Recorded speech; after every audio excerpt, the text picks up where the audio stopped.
Hello and welcome to the That's So Craven podcast, your Fulham podcast from Down Under. And we are back again after an extraordinary game last night as Fulham and Liverpool played out a 7-goal thriller at Anfield. Unfortunately, Fulham going down 4-3 on the night. We're also going to discuss the under-21s and the Fulham women's updates, touch on their their results during the week. And here to do all of that with us, we have Sammy. How are we going? I'm back to being tired again. Not as dehydrated as what I have been known to be, but still a passive level. We're working on it.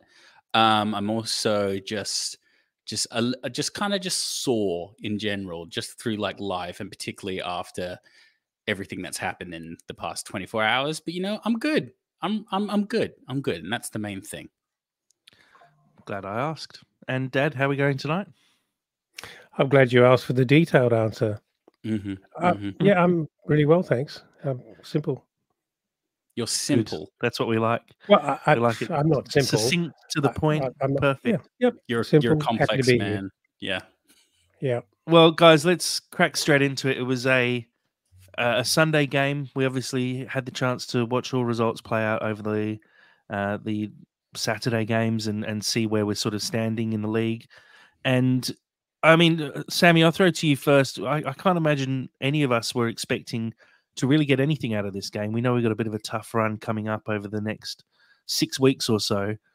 But Liverpool was probably a game that you sort of chalk off as a loss.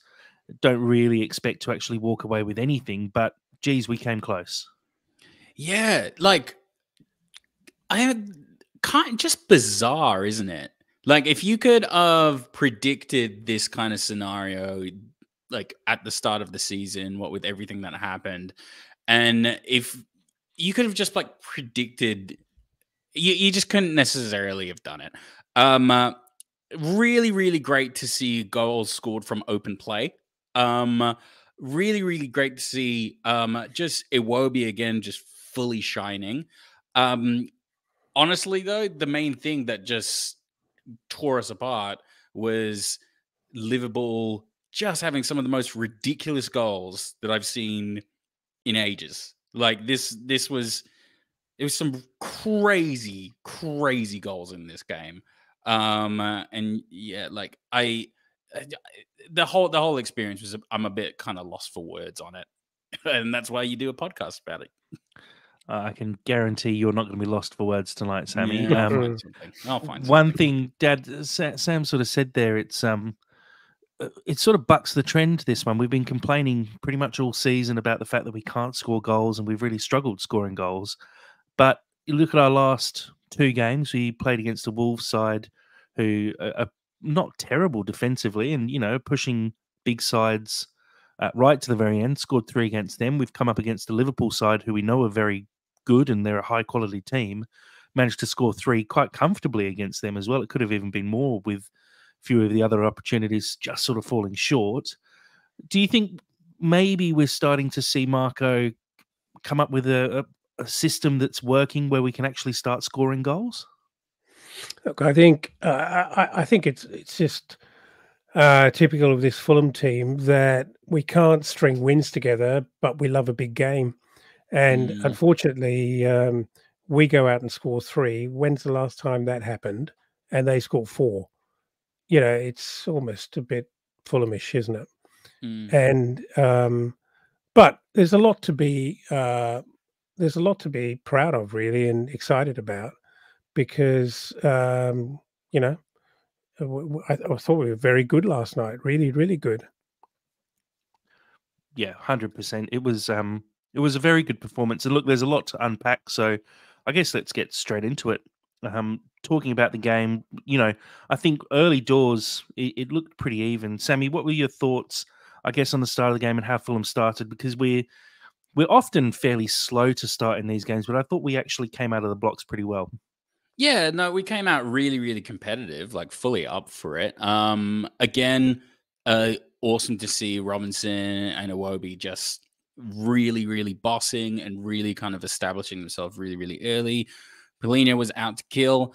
But I don't like Liverpool. I'm really not a fan of like this Liverpool team and just kind of Liverpool in general. I really hate their supporters in particular, but this Liverpool seems to have kind of really fleshed themselves out a lot more in the past 18 months. Their front three immediately looked like they were going to be intensely threatening. So like, even though we were like fully up with it, it was still kind of like edged with that tinge of, oh, this does look like a pretty serious team that we're playing. And they, yeah. Yeah. I don't know. Look, You say things. No, you're right. It's a very good Liverpool team. Admittedly, they had a couple of injuries. Allison being out, at first I didn't think would make that much of a difference, and I'll come on to that a bit later. But I agree. I think in terms of his presence at the back and how he commands the defense, and I mean his general shot stopping as well, he's definitely a big loss for them. Diego Jota as well out. It just seemed like there are a few players who they could have done with throughout the game, and it did look like a slightly underpowered Liverpool maybe. But even then, they come out of the blocks absolutely flying, and they create chances early. The first chance also led to Fulham's, I guess, first injury of the game, which was burnt Leno. Very inconspicuous. I didn't really see what happened, but it appears he get clipped in the head.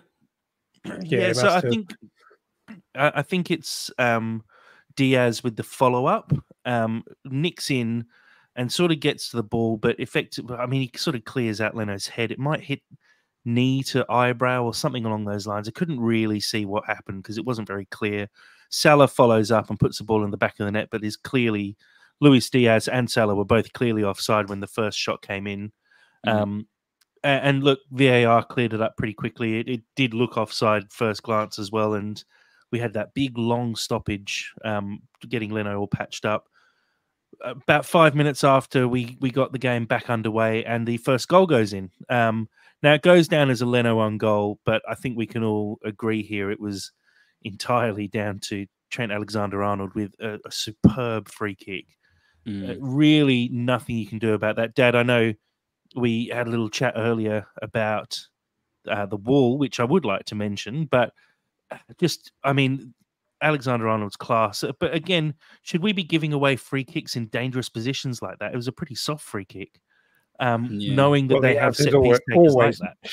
Yeah, and the answer is always no. But nevertheless, that was incredibly well hit. And I know you were banging on about how that wasn't a very good wall and how they separated when he took the shot. But if you look at it from side on, he's actually cleared the wall by a mile, and it's completely unstoppable. I actually felt a bit sorry and a bit scared and anxious about Leno's eye because looked like it was closing over and it was looking through one eye. Yeah, yucky. Yeah. But anyway, I had a few people commenting on Twitter saying, should Leno be staying on with his head bandaged like that? Because the bandage was sort of coming across his eyebrow and maybe just affecting his eyesight. I'm not 100% sure. Sammy, what are your thoughts? It would affect you if you just squinted one eye, just even ever so fractionally. That makes a massive difference of your whole perception of what you're seeing coming at you. Oh, look, it has to. Look, and like a Leno at 80% is still better than a Rodak for me. Yeah, like I'm always going to take that experience. I'm always going to take that manpower. The thing that I actually just wanted to say, and maybe I'm just skipping ahead a little bit, but I don't really care. The first two goals, though, like, I mean, you can talk about sloppy defending, but I feel that like those two goals are just such marvels that they almost like does defense even mean anything when you're doing goals like that? Like particularly like McAllister's goal, that is just a ridiculous strike. And again with Trent's goal as well, that free kick is just ridiculous. It pings off the crossbar. Like, what do you do? Like, what do you actually do in those situations? Do you rely on like a good goalkeeper, or do you rely on like having to shut them down? Like, it's just ridiculous. Not only do we score 3 goals, we normally struggle to score 1, but they score 4 worldies.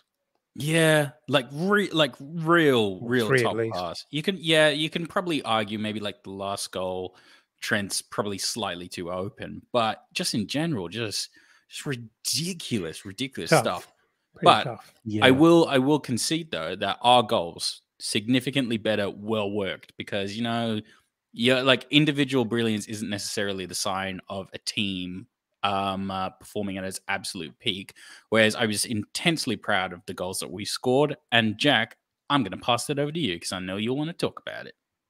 I just want to reel you back in talking about all of our goals, and we haven't even finished talking about the first one. That's why I'm here. The point I will make, and I pulled up a screenshot while Sam was rambling, and it's a screenshot. You could have made a loaf of bread. Yeah, probably. It would be finished by now as well. This is a screenshot, and it's one that I wanted to show of the Fulham wall from the free kick. And yes, look, it was pretty much a perfect free kick, but I'm still disappointed by this wall here. Like, the job of a wall is to stand firm, all jump in unison to block that side of the goal for the goalkeeper.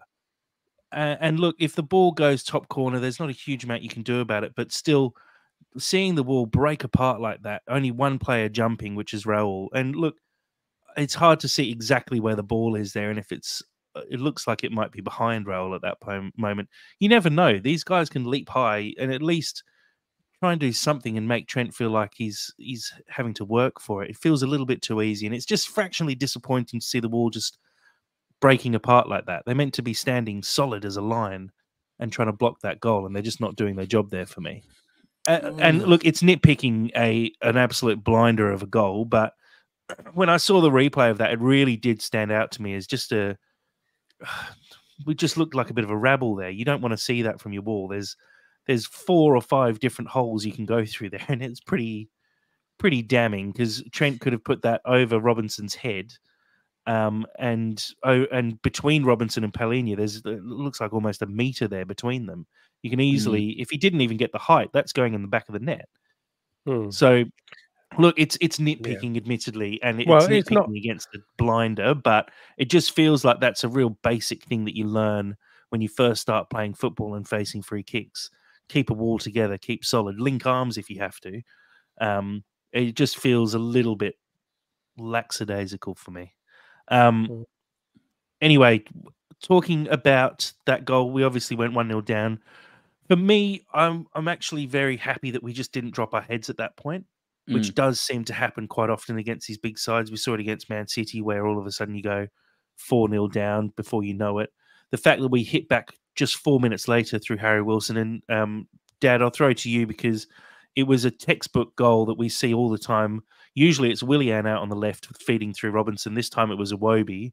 But Robinson's 3rd assist for the season and a really good finish from Harry Wilson. Yeah, good to see him on the score sheet. And he did look pretty good last night, actually, I have to admit. He looked confident, which is not something I've been saying about him forever. It was, good goal, great goal. And like you said, really good to see. I mean, the best part about it was we actually responded very, very quickly. It's real. It's a real. Yeah. No, Dad, you go. You go. No, go, Sam. I was just going to say that it's just a very, very classic one that we've been doing lately. It seems to actually really, really work and function very, very well. Just the overlap from Robinson and then just the feed in, because I can think of at least 3 scenarios where that's worked and played off. It would be nice to have a similar equivalent coming from the right hand side, or at least a similarly effective strategy coming from the right hand side. Actually, that was a cross in from Tete. That was a cross in that led to Tete's goal, which was assisted by Jimenez. I'm doing finger quotes for the listeners along, but yeah, no, really strong, huh? Where are you going? I don't know. I'm tired. Anyway, keep on going, guys. But I do agree with you. It was a very classic Fulham goal that we've seen quite a lot since Silva's taken over. Robinson, and we'll touch on individual players towards the end of the pod, I guess. But Robinson, for me, had an absolute blinder. Dad, I think you messaged me during the game and he really did shut Salah out of the game almost completely. Considering Salah's one of the best players in the Premier League, he was, fairly out of the game for the majority of it. And going forward, Robinson offered a lot, and he got his reward with an assist. He was pretty unlucky, blazed forward a few times and put a couple of shots in on goal, and it's good to see that confidence from him. I think a confident Robinson is a good Robinson. Go on, Dad. Well, I was just going to say, easily his best game for as long as I can actually remember. And I know he's had a really good international break. He's done some good things. He's been patchy, but he's also, done some or been part of some very ordinary things. But I thought he was for his job that he did on Salah alone. High quality. That's high praise to shut Salah out of a game. And it's not like he just disappeared. There was so many instances where Salah would get the ball and try and do something, and Robinson would take the ball off him or break it down and stop him. And, it was pretty impressively done, actually. Like, really, really impressive. Robinson, for me, and I've said this before, not in these words, but Robinson for me is like an Adam Sandler film, because sometimes it's great and sometimes it's terrible, but I never necessarily know until it starts.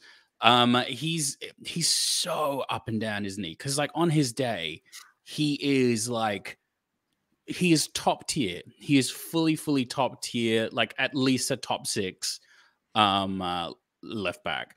But sometimes he can be just utter drivel, and I just never know which Robinson I'm getting. He seems to turn up for big games, so I'm not that mad about it, but I would just like a consistent Robinson, please. I think he seems to get into trouble when it's really close man marking or defending in the box.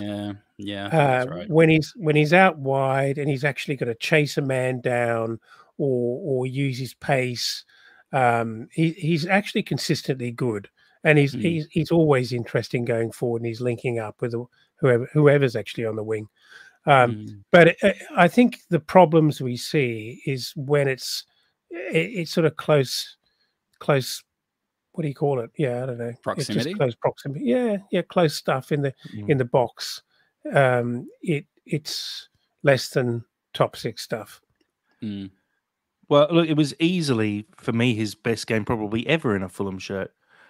He made 4 tackles, which is the most he's made all season in any individual game. Against Chelsea, he had 6 interceptions, which was a standout performance. Against Tottenham, he had 5.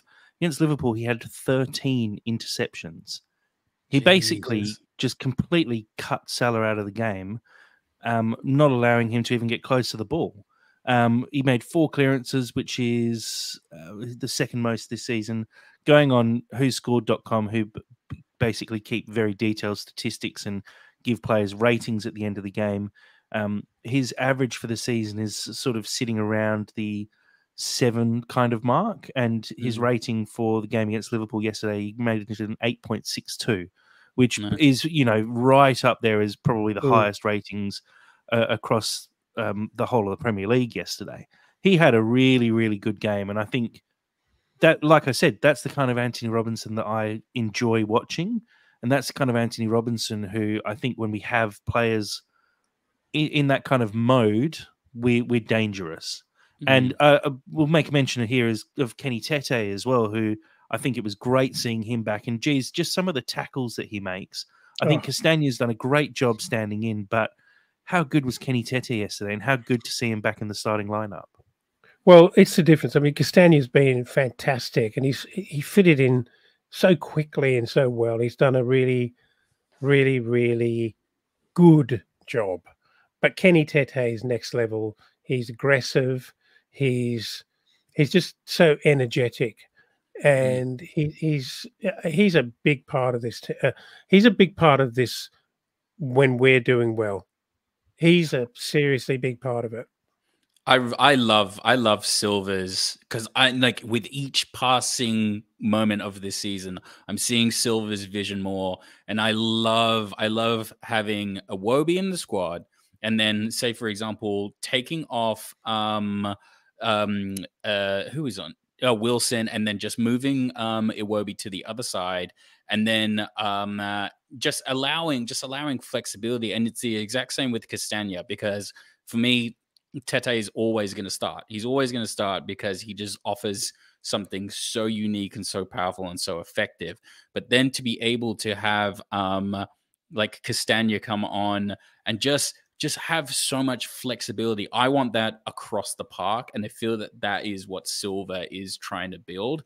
When that is at its fully actualized, I am so excited. Well, I think last night Kenny was cooked, and not surprisingly so. His first full game back, or first game back, and he's actually played a full, almost a full game. Yeah. And he works so hard, you know. And I think that normally he's a very, very fit boy, but he looked absolutely shattered actually when he got taken off. So I don't think Castagna would ever replace him, because Kenny's only good for 70 minutes. But yeah, I know what you mean though. I generally speaking, I know what you mean. I'm your father. Okay. Thanks, Darth Vader. Anyway. So look, 1-1, and then as has sort of been mentioned slightly already, and it's an absolute bullet from Alexis McAllister.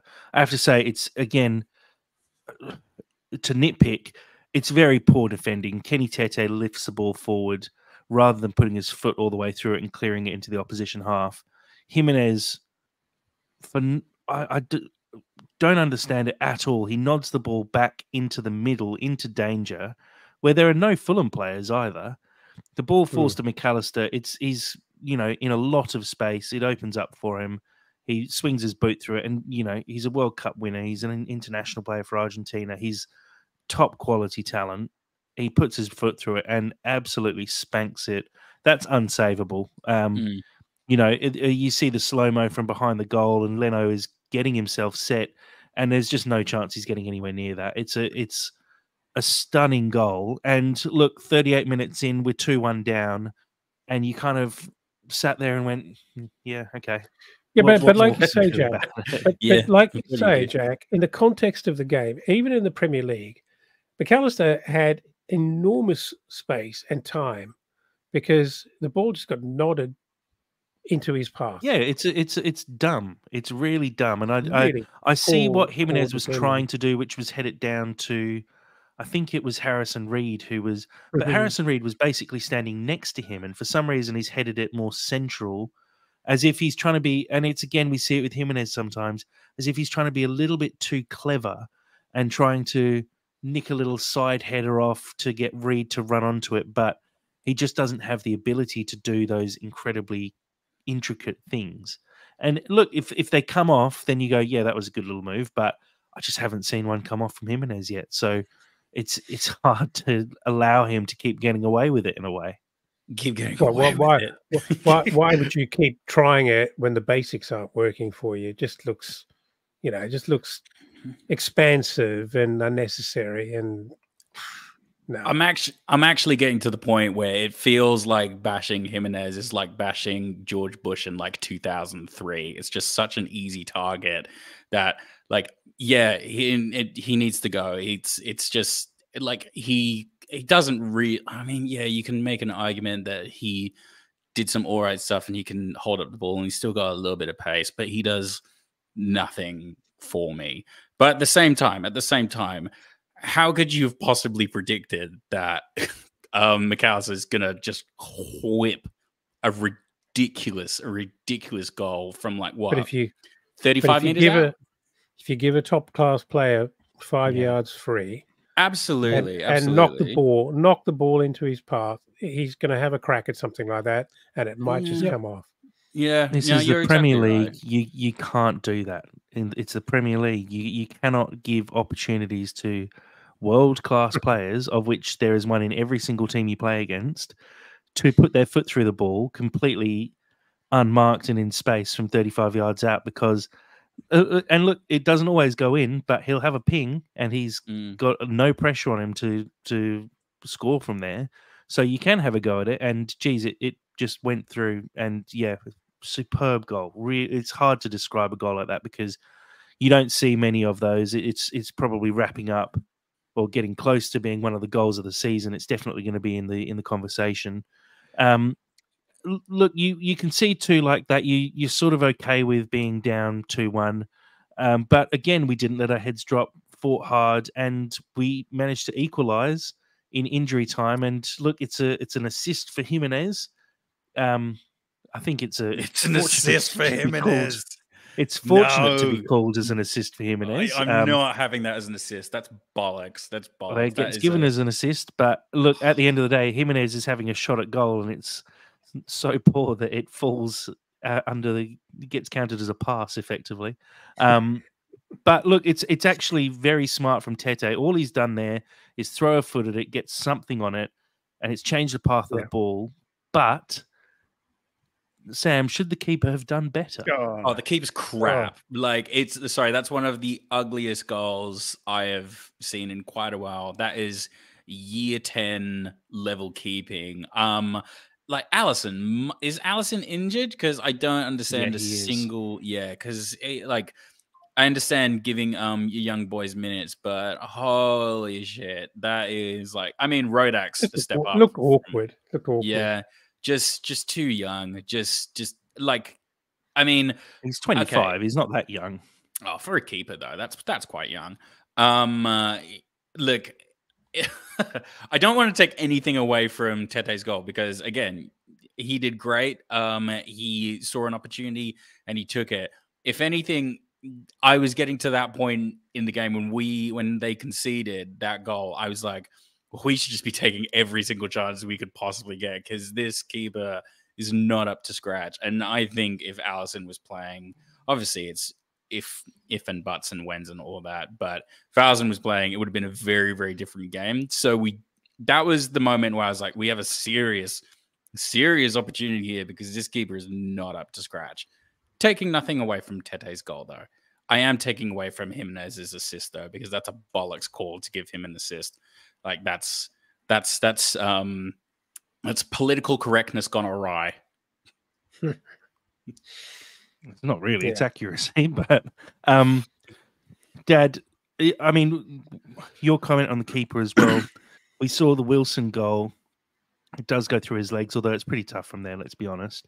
The Tete goal, it looks even worse. He's just he gets in a tangle somehow. And we'll talk about the Deckard over Reed goal later on as well, but potentially he's in a poor position there. I don't know why he's so close to his near post that a ball to the back post he's miles away from. Do you think if Allison was playing, we would have scored 3 goals?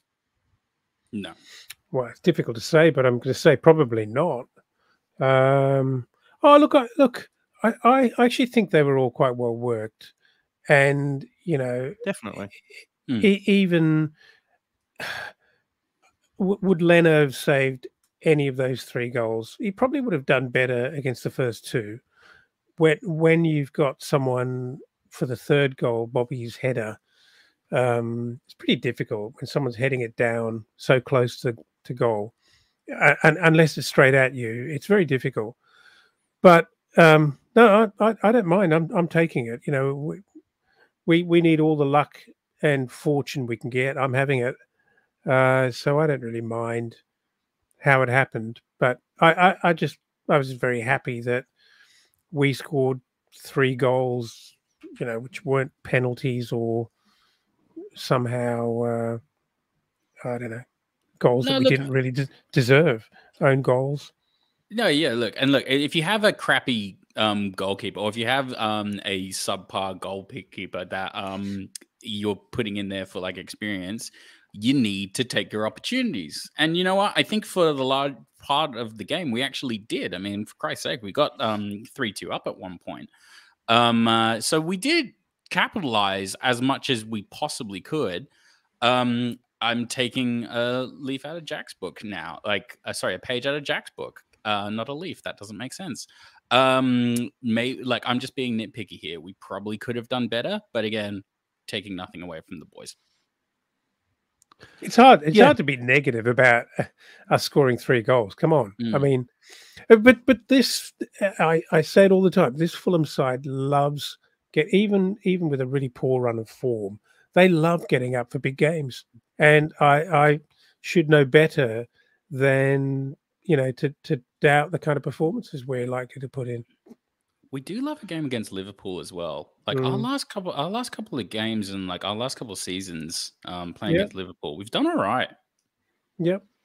It's a really difficult place to go, That's a noisy ground. Yeah. Jack, what are your thoughts? Well, I was going to say half-time going in at 2-2. I don't know what you guys thought, but I definitely thought we were completely in this game. Totally. Chances being created constantly, causing Liverpool issues, dealing with them fairly well in general, I think. And look, it was a well fought out second half. Dad, I know we were watching the game sort of together. You were at one point 20 minutes behind me and slowly made your way up after the halftime break to being only about 5 minutes behind me. And it's quite funny when we were talking about the game and you were about 5-6 minutes behind me on the live stream, and I was messaging you constantly saying, wanting you to be able to fast forward and catch up so that we could talk about it live. But I was refusing. Well, not just that, the actual content of the game, you couldn't actually find a moment to fast forward. Yeah, because there was always something happening. Fulham were creating half chances. There were good tackles, fouls, good bits of skill. There was the point around the 60-minute mark. I think Salah missed a good opportunity. Darwin Núñez hits the crossbar. Fulham have a couple of half chances as well. It was a very open game and sort of end to end, and not really what you expect from a game like this, especially when the score's 2-2. You would expect Fulham to maybe sit deep and try and defend and just take the point, but we really didn't give up the game. Sorry. Can I just say that crossbar hit like gave me a heart attack. Like that was just so menacing. And again, like when teams like Liverpool just strike a ball, they do really strike it at like a very different level with like a just ridiculous amount of pace on it. Just milliseconds they work. I have to say that at halftime, I was thinking to myself, this is a really exciting game. It's incredibly entertaining, lots of goals, and we're part of it. It's not like lots of goals and we're picking the ball out of our own net all the time. But which is still interesting and entertaining to a point, but not much fun. But I was never far away from thinking this is a very, very, very talented Liverpool side, and we're just kind of playing out of our skin to stay in the game. And they score a goal, we get one. They score a goal, we get another one. You'd be thinking, this is actually almost amusing that we're able to do this, because man for man, they're better than us. I don't think that's an unreasonable thing to say.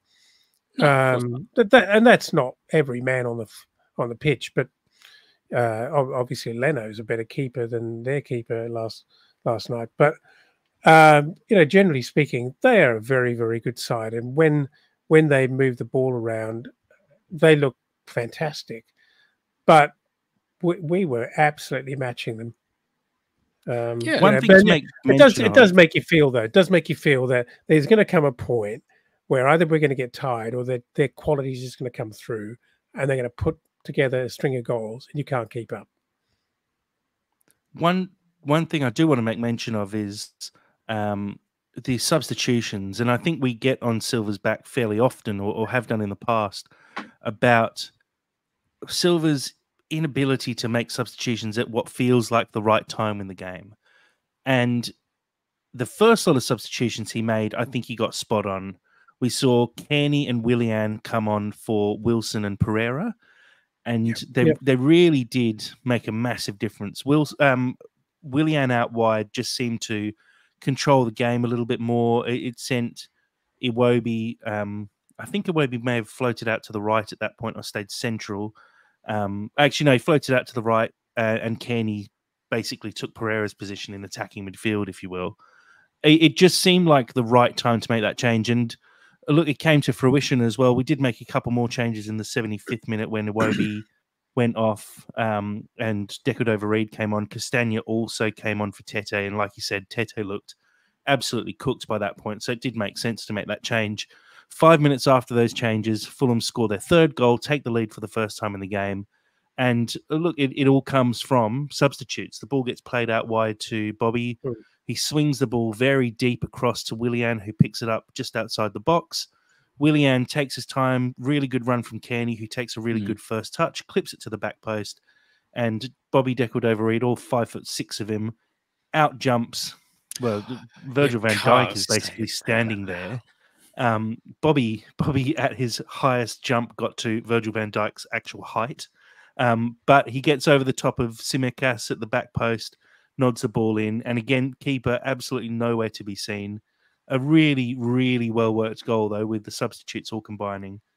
Dad, your thoughts? Yeah, well, I actually texted you at some point in the game. I can't remember when it was. I said, these substitutions are working perfectly.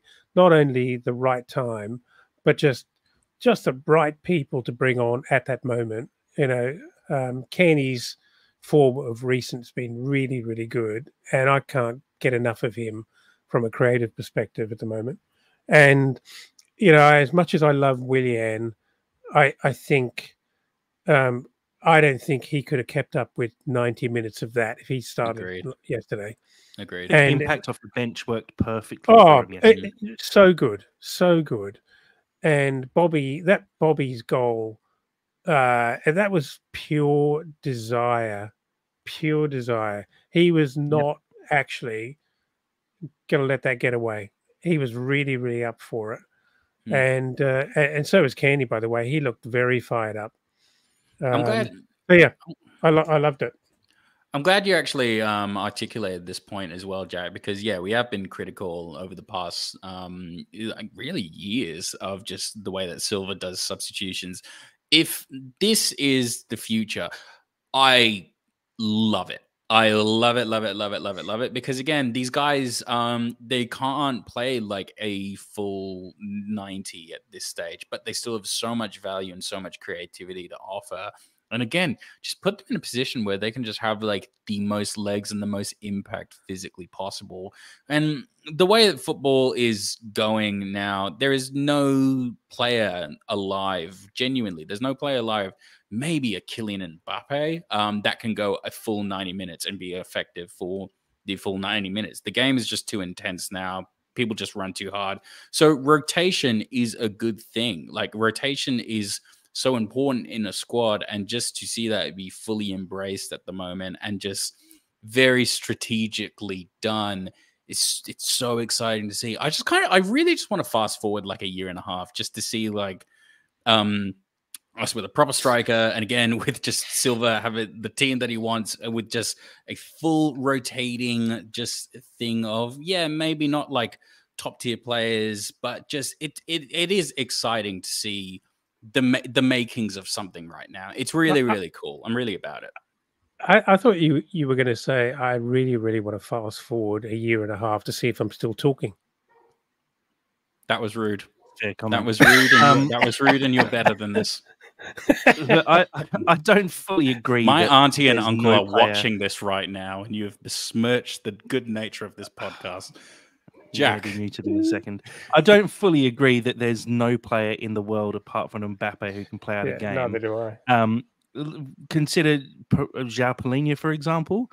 I'm pretty sure he could play a 50-game season quite happily and be at peak throughout all of those games.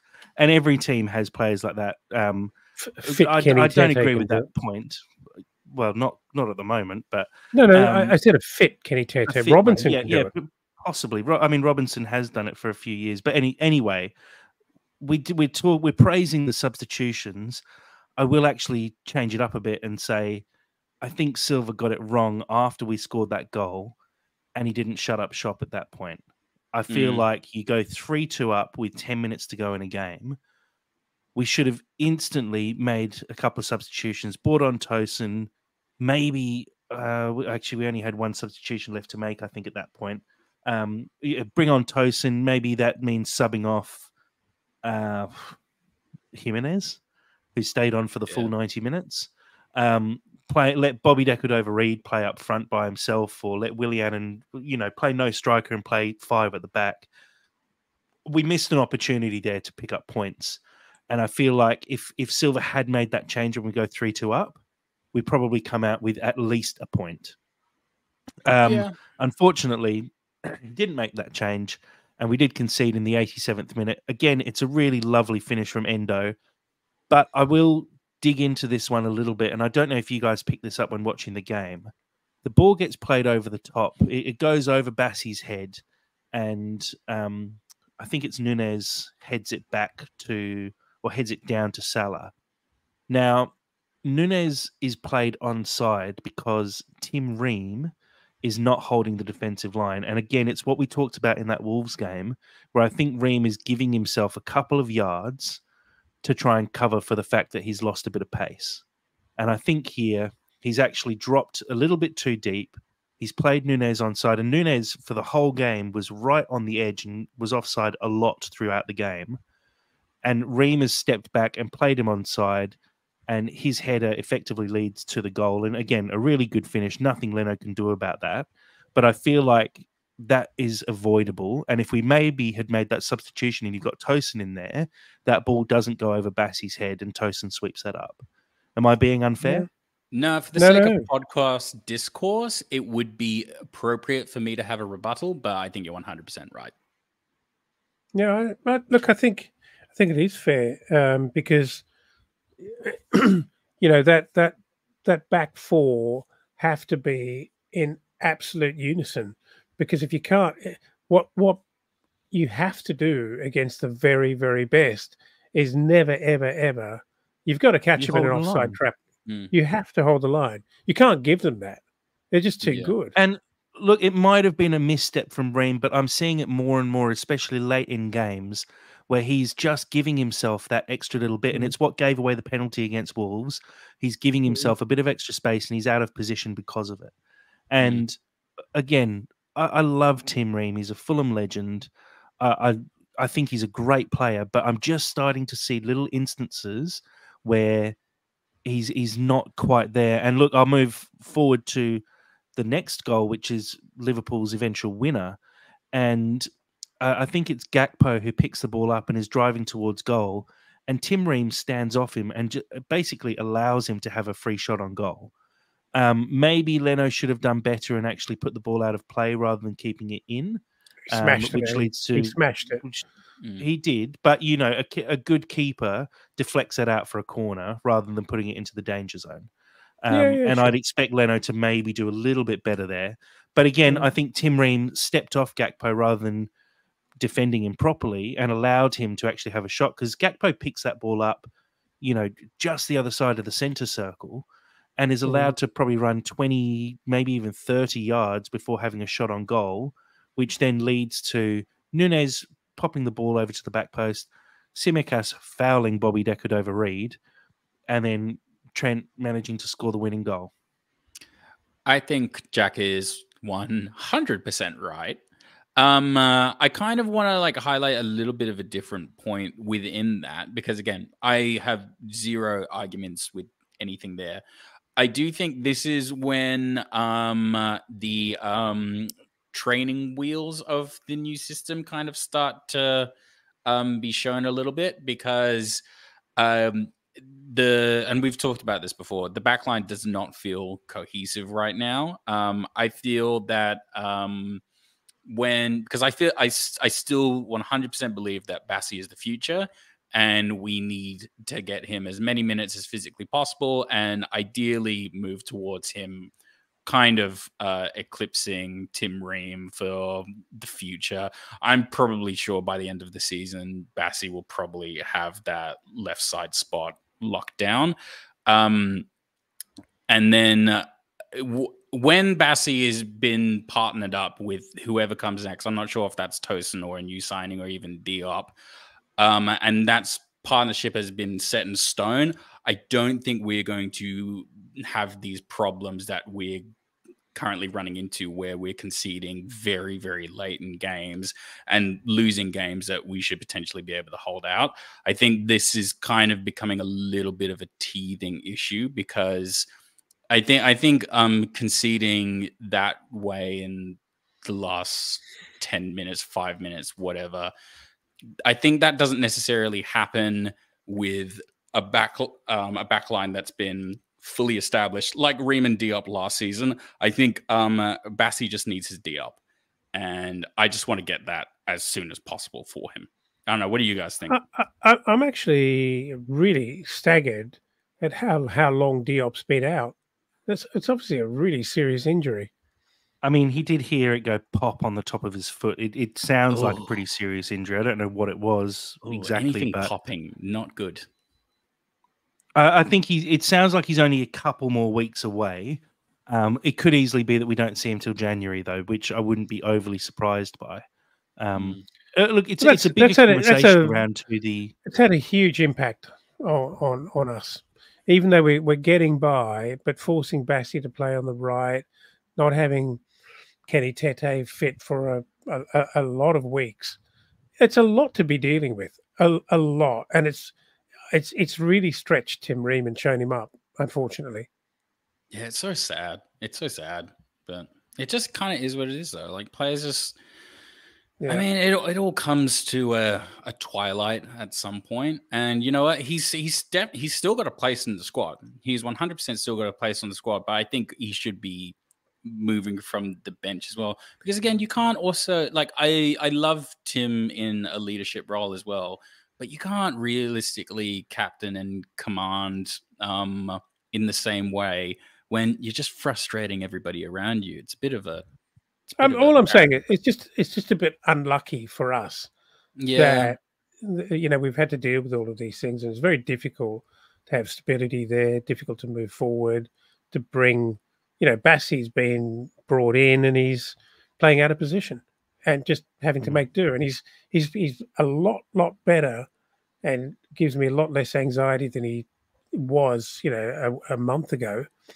But still, it's just far from your ideal setup. It's just what it is at the moment. Yeah, no, very true. Look, guys, it was disappointing to go down in the way we did. I think there are a lot of positives to still take from the game, though. Like I said at the start, we scored 3 goals. That's 6 goals in our last 2 games. We didn't let our heads drop against good opposition. I think we actually created a lot of chances.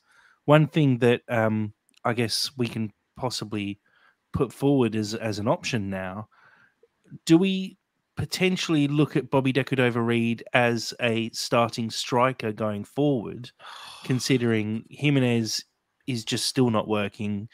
Vinny has some serious anger issues still, although I still think Vinny played a lot better than Jimenez in the 7 minutes he was on the field. But Bobby's, actually scored a couple of goals this season. Is it time to give him a start up front? Well, I'm saying no, but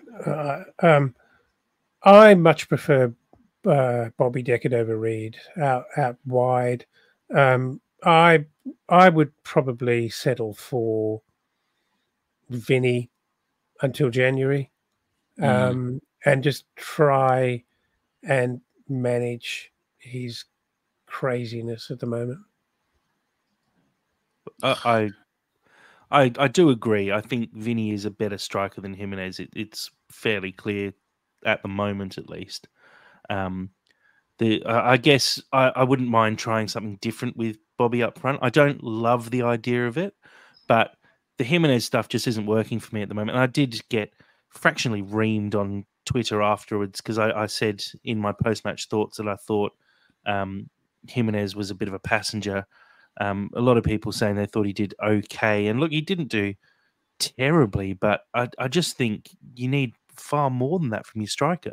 I don't think he had a shot on goal unless you count his Tete assist as a shot on goal. I just feel like he's still just not hitting the mark for me. So I need something more. And I need it now. One thing I love about football is it's not like art. It's not subjective. It is, you're either in form or not in form. You're either playing good or you're not playing good. There's not too much nuance. It's, are you scoring goals? Are you not scoring goals? Does Messi score more goals than everybody else? Then he is objectively the best player. For me, Jimenez was a good striker. He is no longer a good striker. That is kind of a statistical fact. I love BDR. I love BDR. But again, I don't like him as a striker. That's not necessarily his best position. I love him on the pitch. And to be honest, I actually just like him in a rotation spot because I feel like that's where he shines. For me, it's just get Vinicius in there. But it's a bit like getting McDonald's when you'd rather have a gourmet burger. You know, it's just kind of just satisfying a craving. And it's just a means to an end. Just January is so close, guys. It's so close. I hate wishing my life away, but I feel like I've got no choice. I've got no choice at the moment. Look, we can turn it into gentle comedy here, but like that's really the only positive I can see for the foreseeable future.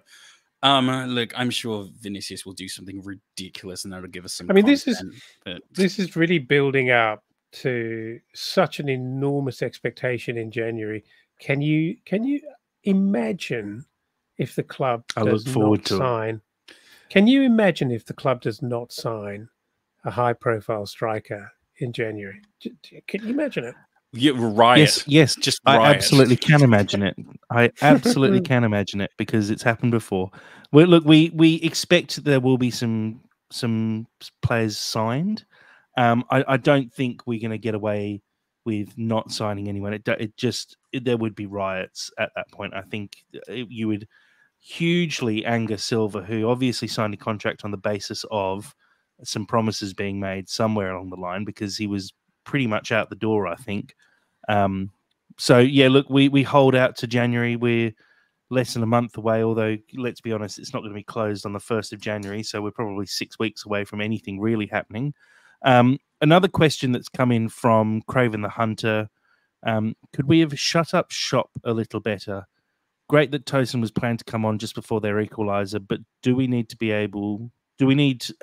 earlier with 3 centre-backs when we've just gone 3-2 up against a formidable home side and on the edge of a huge away scalp?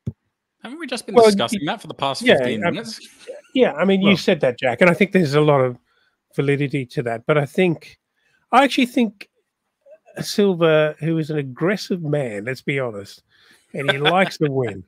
He likes a win. Crazy He's not man. that, and so I actually think he thought he could pull it off, and which, you know, it's not conservative in any way, shape, or form. But I actually think he thought we could do this, and he went for it, and you know, they snuck 2 more past.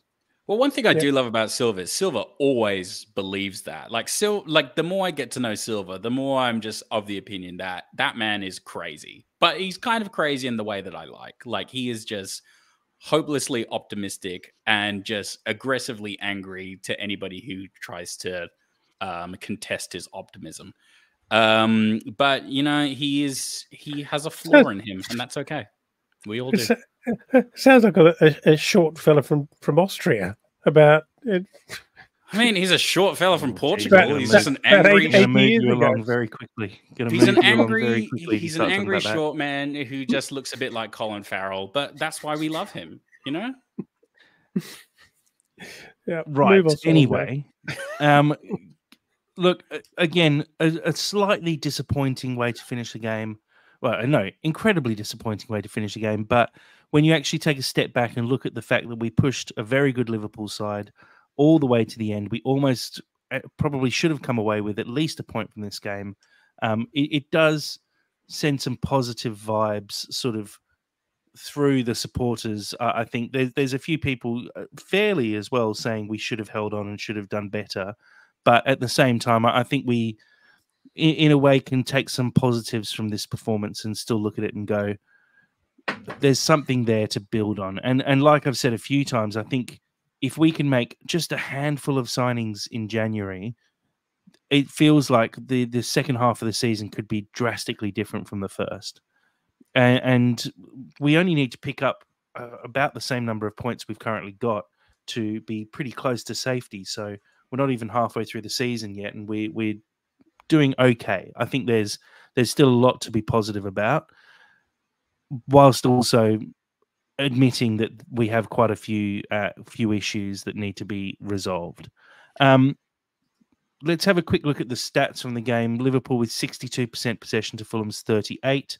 Liverpool with a whopping 26 shots on goal, 9 for Fulham, 12 shots on target for Liverpool to Fulham's 5, and expectedly Liverpool with 624 passes to Fulham's 392. Liverpool's 3 corners to Fulham's 4, and 6 fouls for Liverpool to Fulham's 7. A quick look at the table. We're just looking at the bottom half here. Fulham still sitting in 14th place. Again, disappointing that we weren't able to pick up that point and leapfrog Wolves. It was looking fairly on there for a bit. Even the 3 points would have taken us up into 12th place and really set us up nicely for the remainder of the season. We are still sitting 8 points clear of the relegation zone. Luton's still picking up points, though, sitting just above the relegation zone. We expect Everton will surely jump out of the relegation spots fairly soon. If it weren't for their point deduction, they'd be sitting in 12th place at the moment. But look, I don't think it's doom and gloom by any means. It's interesting if we did come away with a win in that game. I was thinking to myself while I was watching, going, 2 or 3 podcasts ago, we were saying, geez, are we being pulled into a relegation scrap? And all sort of agreeing that we were. And we could have been talking after this game about the fact that we're now pretty much bang in mid-table, maybe only 20 points from safety with what's still 24 games left to play. It feels like there's been a little bit of a swing the last couple of weeks with performances picking up. I don't know if you guys agree. Yeah, of course. Yeah, absolutely. Yeah, there's a lot to the future is optimistic. Yes, yeah, I'm sticking with that. The future is bright, but yeah, sure. Guys, let's move forward and we'll talk about some of the other teams who played over the last couple of days. First one we'll talk about is the under-21s, who had a fairly long break actually after the international breaks. A lot of players from the Fulham under-21s going out on international duty as well. And another good win in the league for the under-21s. They beat Brighton 3-0. Fairly comprehensive. Landercock with his first goal, the first goal. I think that's his 3rd of the season. Luke Harris on the score sheet and Jay Williams with his first goal for the under-21s. Awesome. If we have a quick look at the table, Fulham under-21s currently sitting 3rd in the league, level on points with West Ham, behind only on goal difference. Spurs still flying high at the top there. They're 8 from 8 so far this season, so they're having a really good year. But just really positive to see this Fulham team continuing to push on, continuing to put sides away, and another clean sheet as well. One thing I noticed in the Liverpool game, I don't know if you guys did, but it was maybe fractionally disappointing not to see any of the under-21s on the bench. Well, while they're having such a good season, do you not feel like we should maybe be integrating them into the squad a little bit more? Or do you think a game like Liverpool is maybe a step too far? Oh, I think it's far less about, integration and more about survival and actually getting something working at the moment for where we are. And we're not having a great season. And so I don't think Silver feels what's the right word, that he has to be developing the youth system at Fulham for the long term. I think he's in survival mode.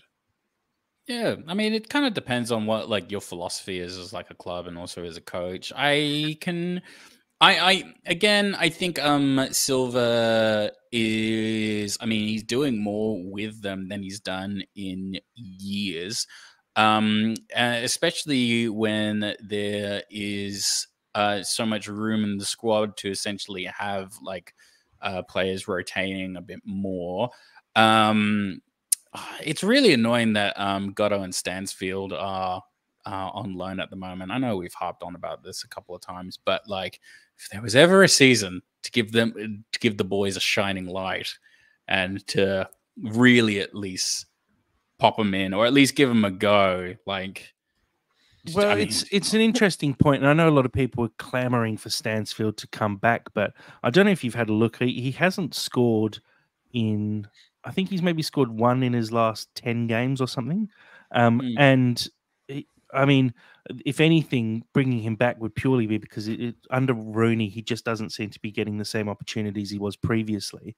But you have to allow these players to go and spend that time at a different club. And I think we talked about it previously that pulling players back might seem like a good idea sometimes, but really allowing them to have a full season where they can grow and not feel the pressure. I mean, if you're bringing him back to be our main striker, that's just not going to happen this season, realistically. So it's a tough one, and I get when things aren't going quite right. Everyone's going, let's bring him back and let's actually put him up front because he's one of our own and he's young and he's doing well. And it just shows. It just shows in his last. I think he scored twice in his last 1, 2, 3, 4, 5, 6, 7, 8, 9, 15 games. And he got off to a great start with 3 in his first 4, but since then it's been pretty quiet. So you do have to temper expectations a little bit. You can say what you like, but integration of youth and sort of magically and romantically bringing on your own and youth players into the senior side is the luxury of a high performing first team.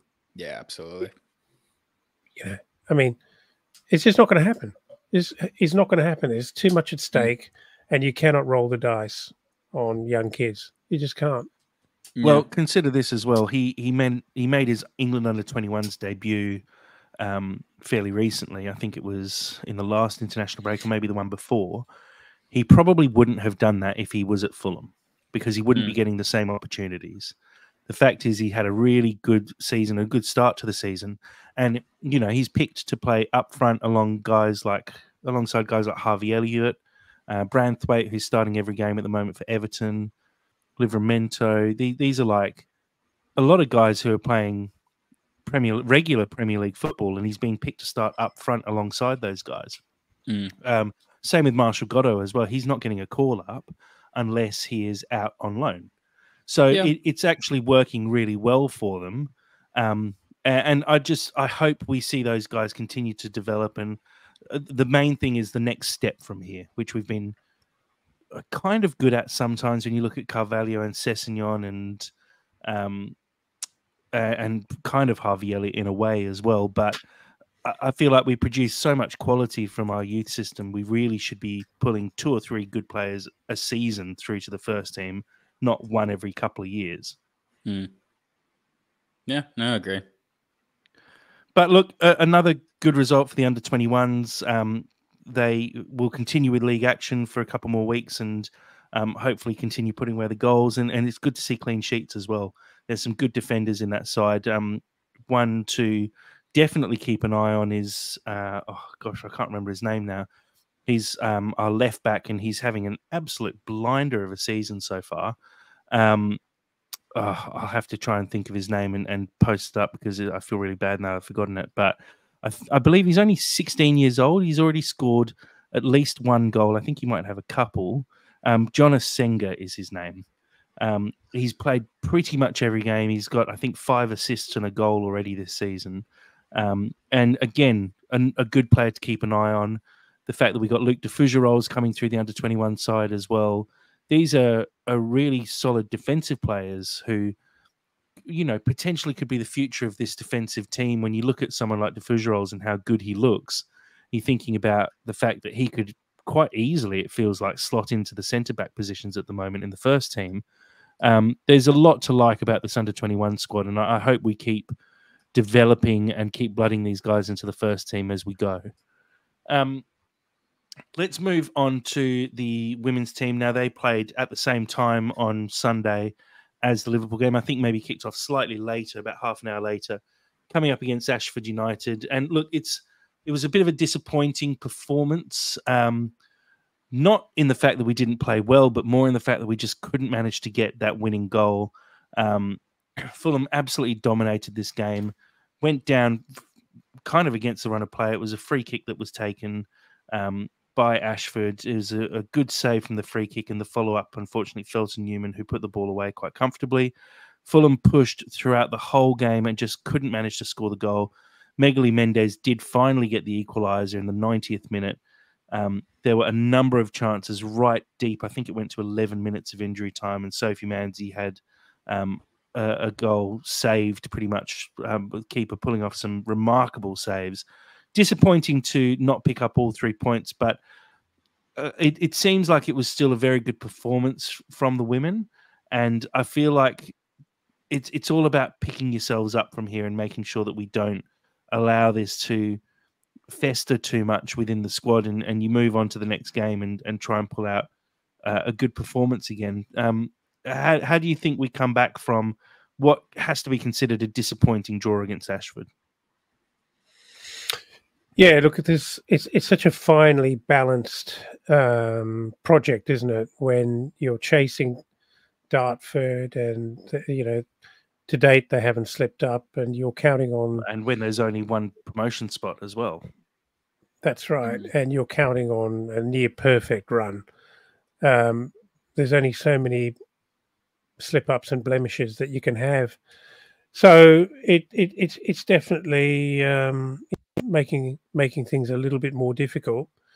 But still a little while to go, and so you just got to, like you say, you've got to move on to the next week, and you can't be looking back, because if you start looking back and in anger and Oasis, all of that, you're just going to fall so far from the objective. So you can only move forward. Yeah. Anything to add to that, Sammy? Any scenario where a team scrubs out oh God, I've hit that wall. I have hit that wall on the podcast. Oh, geez, I really shouldn't have to you there, should I? That's all good. No, any team that can. Oh no! I've got it. Don't let me lose it. Any team that can equalize in the 90th minute, that's a pure test of endurance and also just mental toughness. I mean, we've been talking about it all pod. Basically, teams that are strong enough can literally go an entire game and then just be able to scrub out the result that they need. So look, it's not a loss, it's a draw. And then you just take what essentially you've learned from this game onto the next one. It's an opportunity to rebuild, but you know what? It's not a 9-1 pumping. It's not a 3-0. It's just a draw. And you know what? If our humbling is a 1-1, I'm totally chill with that. It's just all about how you approach the next game next week. And yeah, that's my sentiments. Yeah, look, it was a rough game. I think I know I saw Alex Heyman came on, and basically as soon as she came on had to be subbed off through injury. A lot of attempts on goal that just couldn't find the back of the net. Like I said, the Ashford keeper just had an absolute blinder, and it's sometimes just one of those days where you just can't get across the line. But still, it's about, like we've all sort of said, picking yourselves up, moving forward, and making sure that when we come up, I think our next game's against Ebbsfleet, making sure that we don't slip up in that game and pick ourselves up and take all 3 points home. Because, like we know, it's a fight against Dartford. Their game on the weekend actually was postponed due to a waterlogged pitch. So they're going to be, I think, a game behind us, maybe even 2 games behind us at some point. So it's one of those things where if we can get ourselves ahead of them, even if they've got games in hand over us, it's a bit of a mental game at that point. So you're on mute there, Dad. But yeah, I see you nodding away, so I assume you agreed with me. I said it's psychologically important. Absolutely. So, look, not the result we were looking for, but still, they're still in the chase for that promotion spot. So please do get down. I think the women have maybe 2 games before the Christmas break, at which point they don't play until mid-January again. So, yeah, anyone who wants to go and support them, get down to Motspur Park. There's a couple of games before they take a bit of a break for the Christmas period. So, guys, I think we can probably wrap up there. We've managed to cover a lot. It was a huge game against Liverpool. Unfortunately, like I said, we didn't get the result that we wanted, but a lot of positives to take from it. We play Nottingham Forest next week. Not next week, actually. Sorry, that's a Wednesday night game. A big game in terms of the table. If we look at the teams around us, Forest are actually sitting just below us, 2 points below us. So lose that game and let's say Bournemouth pick up a lucky win, all of a sudden we fall down to 16th in the table. We pick up a win against Forest and other results go our way. We move up to 12th. So it actually is turning out to be a very important game for us. So I'm really hoping Fulham can pull everything out of the bag and get the win there. Let's wrap up though. Sammy, thank you so much for joining us tonight. Sorry it's run a bit late for you again. Yeah, that's just how we do it, you know. What is it, Montel Jordan? This is how we do it. That's how we do it here on That's So Craven Fulham podcast. I'm gonna go to bed. I think that's good. No, thanks for having me. And Dad, thank you for tonight. Yeah, thank you. I've had Mark and Pauline following along. Bless them. YouTube in my lounge room. I was going to give them a shout out just to check if they're still there, which after an hour and 11 minutes for a non-Fulham, non-football supporter, I'd be pretty impressed. And I reckon they're not there anymore. Oh, it would be an exceptional effort if they made it all the way through, considering they have absolutely no interest. But yeah, fingers crossed. We'll wait and see. Report back. Thank you again to everyone. I can hear my lovely daughter who's recovering from gastro screaming in the background. So that's my cue. Awesome. And until next time, come on, you whites.